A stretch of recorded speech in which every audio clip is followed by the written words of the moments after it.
So in the transition to working out at home, we're really dealing with some challenges when it comes to progressing certain exercises. So at the gym, obviously it's super easy to up the weight on the weight stack or just go for a heavier, lighter set of dumbbells. But when you're dealing with body weight, you have to really think about the positioning that your body's in and also the tempo at which you're doing each exercise.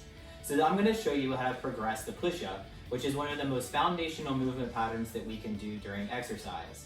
So I'm going to show you 6 different variations today, starting with the easiest variation all the way up to the hardest variation that you can do right in your own living room. So for this exercise, in order to do the progressions and regressions, what you'll need is something that you can elevate your hands on safely and also elevate your feet. So for this, I'm going to use an ottoman that I have here at the house, but you can also elevate your hands on a bench, a coffee table, a chair, even the couch. As long as you feel like it's safe and it can safely support your body weight, you can elevate your hands on a countertop, anything like that. So I'm going to use the ottoman today to demo this exercise for you. So to elevate the hands, so this is going to be the easiest variation of the push-up.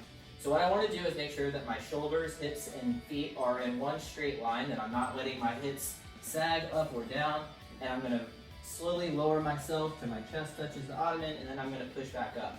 And I'm just going to work at a regular tempo. So this would be the easiest variation that I could do.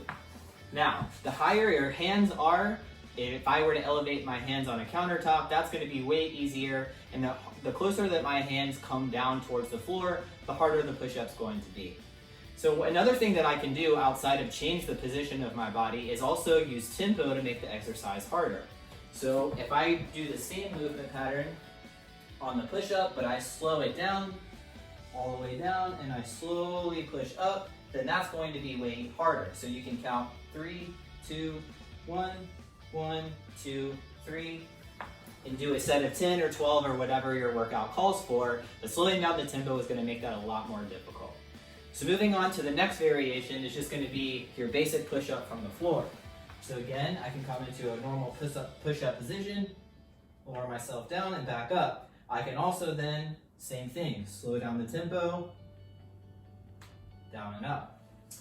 So the hardest variation of a push-up is now we're going to start working our way up the other way. So now what I'm going to do is elevate my feet. So this is going to put more pressure on my chest and make the exercise more difficult. So again, make sure you have something safe that you can safely elevate your feet. Now I'm going to go at a regular tempo for the push-up, and then the harder variation is the slow tempo, down and up. So 3, 2, 1, 1, 2, 3. From there, if you're looking for harder variation of the push-up, you can play around with different ways of adding bands if you have bands at home, adding weight to your back, but be safe that it's something that's going to stay in place, like a backpack or something like that. So hopefully that's helpful, and it can show you how to use push-ups in your workout and make them harder while you're working out at home.